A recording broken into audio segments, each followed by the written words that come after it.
உங்கள் லைஃப்பில் எல்லாமே கரெக்டாக போயிட்டுருக்கும்போது, திடீர்னு எங்கேயோ மாட்டிக்கிட்டா மாரி ஒரு ஃபீல் வந்திருக்கா? ஸோ, அப்போ இந்த கதைய கேளுங்க. பைபிள்ல யோனான்னு ஒரு கேரக்டர் இருந்துச்சு. இந்த கேரக்டர கடவுள் என்ன பண்ண சொல்றாரு, "நீ போய் நினிவேக்கு போயிட்டு, அங்க இருக்கிற மக்களுக்கெல்லாம் சுவிசேஷத்த அறிவி" அப்படின்னு சொல்றாரு. பட் இந்த யோனா என்ன பண்றாரு, நினிவேக்கு போனா அங்க இருக்கிற மனுஷங்கலாம் ரொம்ப பயங்கரமானவங்க. அவங்க நம்மள வந்து ஏதாவது பண்ணிருவாங்க அப்படின்னு பயந்துட்டு, அ நான் நினிவேக்கு போகாம டமாஸ்குக்கு போறேன் அப்படின்ட்டு ஒரு கப்பல் ஏறி அங்க போயிர்றாரு. அந்த கப்பல் போ கடல்ல போயிட்டுருக்கும்போது பார்த்தீங்கன்னா, ஒரே அலை அடிச்சு அந்த கப்பலே முழுகுற மாரி ஆயிடுது. அப்ப அங்க இருந்த போட்ல இருந்தவங்கலாம், "இவன் தான் புதுசா ஏறுனான்.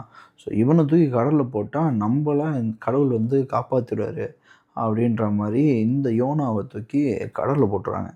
கடல்ல போட்ட யோனாவ ஒரு மீன் வந்து முழுங்கிருது. வயித்துக்குள்ள போன பிறகு தான் யோனாவுக்கு தெரியுது, ஐய்யய்யோ! நம்ம நியூயார்க் போகாம டமஸ்குக்கு போனதுனால தான் நம்மள ஆண்டவர் வந்து இப்படி தண்டிச்சிட்டாரு. அ இருந்தாலும் நம்ம இங்கேருந்து நம்ம ப்ரே பண்ணா நம்ம ஆண்டவர் நம்மள விடுவிச்சுருவாரு அப்படின்ட்டு மீனோட வயித்துலேருந்து ப்ரே பண்றாரு.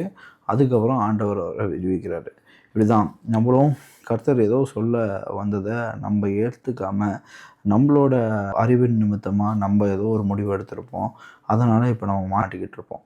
ஸோ, நம்ப இப்ப பண்ண வேண்டியதெல்லாம் எப்படி யோனா ப்ரே பண்ணி அவரோட தப்ப வந்து நிவர்த்தி பண்ணிக்கிட்டாரோ, அதே மாரி நம்பளும் ப்ரே பண்ணி, அ நம்மளோட தப்பு என்ன அப்படின்றத கண்டுபிடிச்சு, இயேசுப்பா கிட்ட நிவர்த்தி பண்ணிக்கிட்டோம்னா, நம்மளோட லைஃப்ல ரொம்ப இம்பார்ட்டண்ட்டான விஷயங்கள ஸ்டக் ஆகாம ஈஸியா பண்ண முடியும்.